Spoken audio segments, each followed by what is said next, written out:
de cet IFLAB est l'occasion de débattre des perspectives d'évolution de la fiscalité des entreprises en Europe, notamment avec le projet AXIS, assiette commune consolidée à l'impôt sur les sociétés.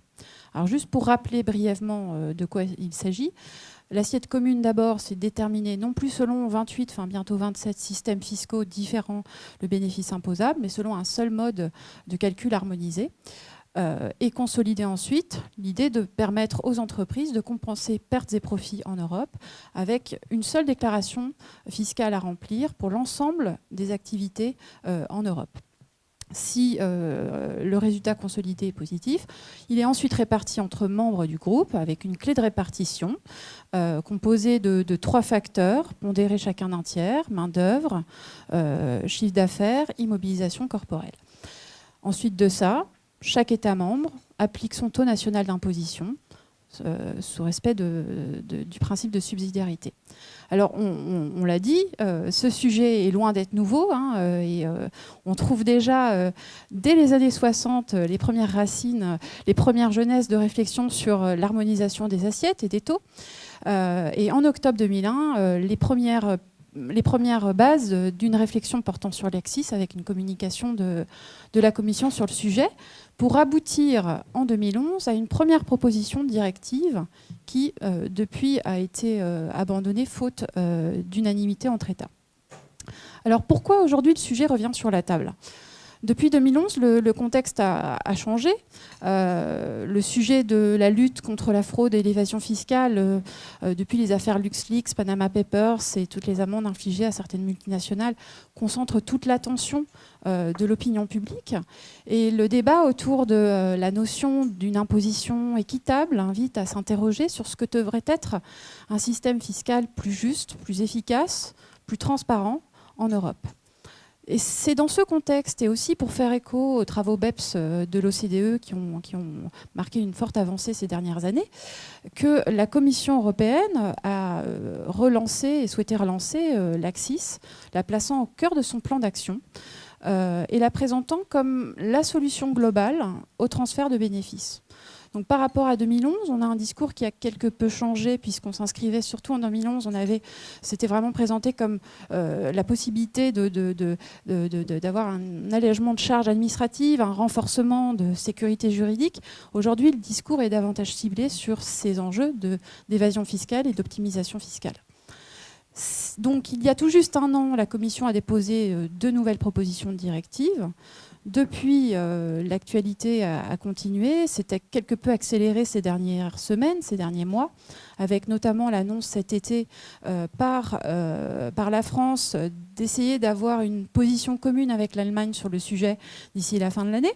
Donc reprendre les travaux de convergence de 2011-2012 et de s'engager dans une coopération bilatérale sur ces sujets.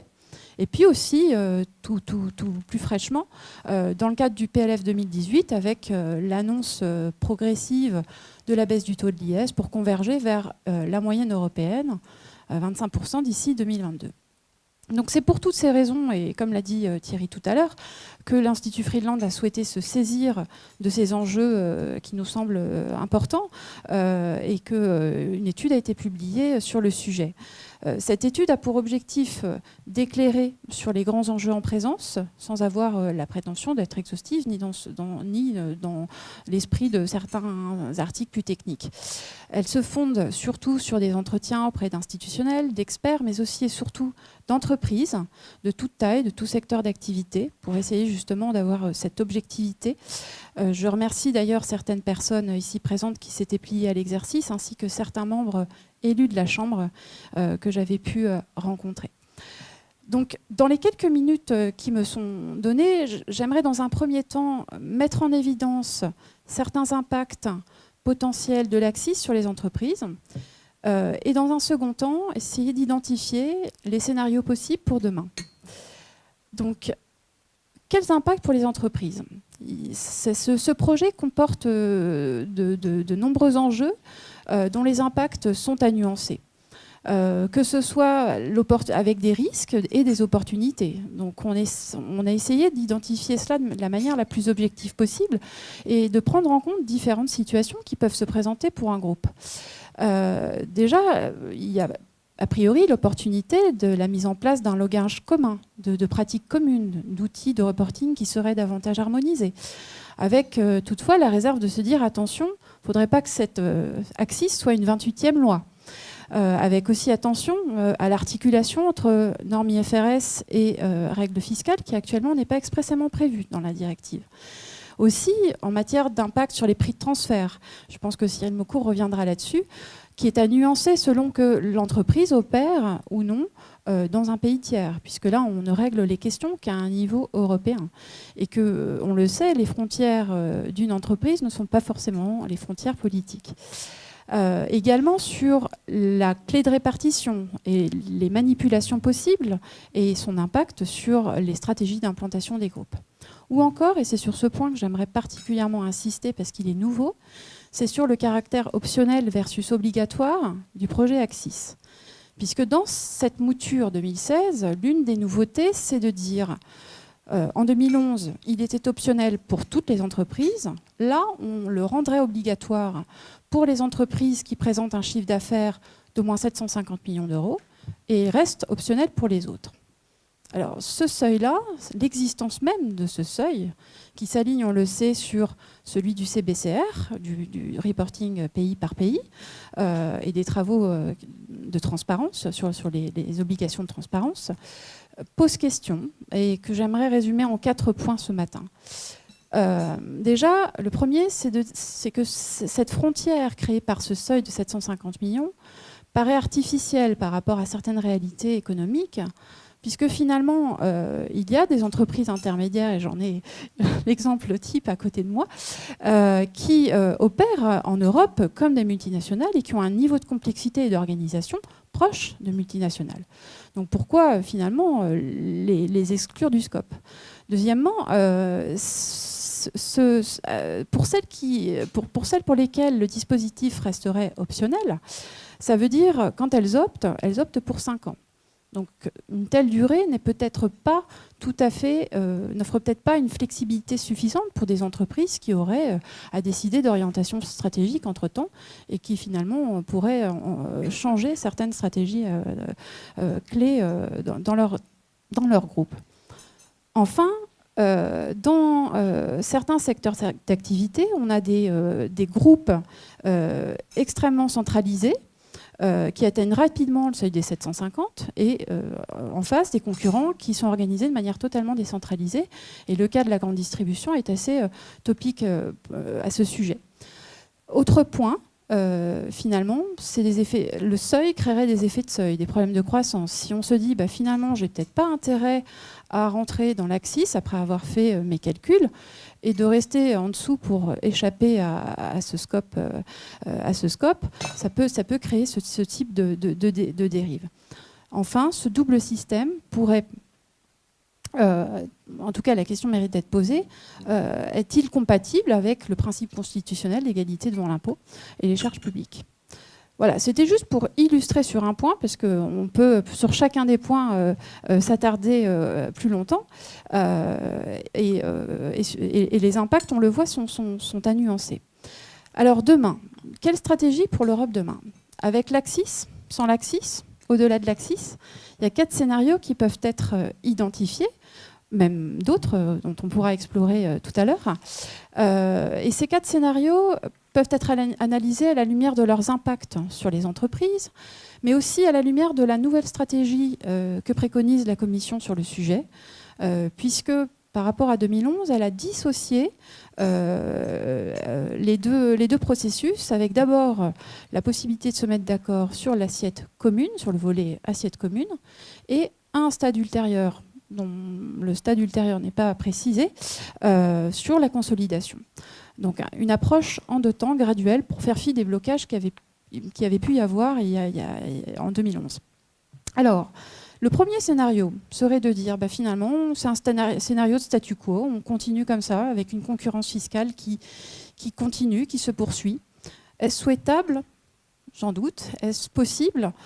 On peut aussi se dire qu'aujourd'hui, il y a une véritable volonté, en tout cas manifestée, de certains États membres de s'atteler à stopper cette concurrence fiscale malsaine.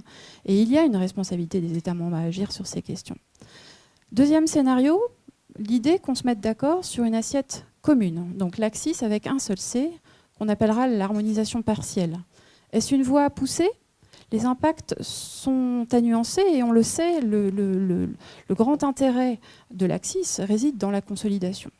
Donc ce n'est pas forcément le scénario qui serait le plus favorable, surtout si on s'arrêtait là et qu'on avait donc une assiette commune, sans consolidation, sans guichet unique et sans harmonisation des règles comptables. Là, c'est peut-être pas forcément la voie à souhaiter.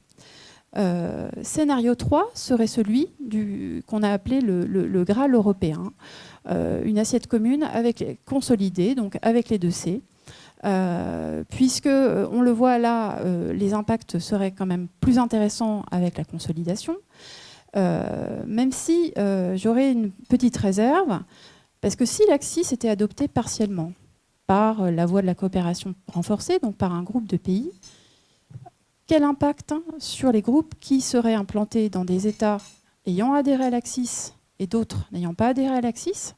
Des revenus sortiraient donc du périmètre de la consolidation, d'autres rentreraient. Donc là, à nouveau, une série de questions et d'impacts qui nécessitent d'être en tout cas mis en évidence. Un autre risque de dérive mérite d'être souligné et qui m'a été rapporté par plusieurs entreprises, c'est la situation suivante. Finalement, pour des États dans la zone euro qui ont déjà perdu leur souveraineté monétaire et qui auraient adhéré à l'ACCIS, donc qui auraient perdu une partie de leur souveraineté fiscale, ne pourrait-il pas être tenté à terme d'agir sur d'autres leviers plus cachés, sur une fiscalité indirecte plus cachée? En tout cas, le risque mérite d'être identifié et pointé du doigt. Alors, 4e scénario, celui de la convergence fiscale ou de l'hétérogénéité minimale. Avant de l'aborder, je voudrais juste revenir sur ce qu'on entend par harmonisation. Quel sens on y met? Parce que finalement, derrière un système fiscal, il y a un niveau de taux de prélèvement obligatoire, il y a des dépenses publiques, il y a des ventilations de recettes, il y a un projet de société derrière un système fiscal dont les ramifications et l'ampleur dépassent largement une simple assiette, un simple taux d'un seul impôt. Et l'IS, finalement, n'est que la pointe visible de l'iceberg fiscal, en tout cas pour la France, dont on sait qu'on est quand même marqué par une fiscalité sur les facteurs de production assez importante. Et je sais que Madame Ducoté pourra réagir sur ce point. Donc, la voie de la convergence pourrait être une sorte de voie intermédiaire qui permettrait d'articuler harmonisation et souplesse avec l'idée de faire converger l'IS vers des standards dominants, tels que ceux qui sont esquissés dans le projet ACCIS, mais avec aussi la nécessité d'articuler cette convergence avec des trajectoires pluriannuelles pour que les entreprises puissent justement avoir davantage de visibilité et de pouvoir coordonner et anticiper ces évolutions. Alors, l'avenir se situera peut-être dans les marges de ces scénarios, ou un autre scénario peut être identifié ce matin. Les scénarios peuvent se suivre, se croiser. En tous les cas, c'était une manière de poser les choses et d'en débattre. Alors, pour conclure mon propos, j'aimerais poser 4 questions dont on pourra débattre. C'est de se dire finalement, est-ce que l'ACCIS répond à ses objectifs, aux objectifs qu'elle s'est fixés, à savoir renforcer la compétitivité des entreprises, alléger certaines charges et lutter contre une forme d'optimisation fiscale agressive et d'évasion fiscale. En tout cas, on l'a vu, les impacts sont nuancés. Est-ce que l'ACCIS peut offrir un juste équilibre entre un besoin de transparence accrue des gouvernements et la protection de la compétitivité des entreprises? Également, le projet ACCIS, conçu dans ses grandes lignes il y a plus de 15 ans, est-il adapté aux réalités de l'économie numérique? Je sais que Paul Tang et Alain Lamassoure, ici présents, ont largement planché sur le sujet. Enfin, quelles autres voies à explorer? Le débat reste ouvert. Je vous remercie.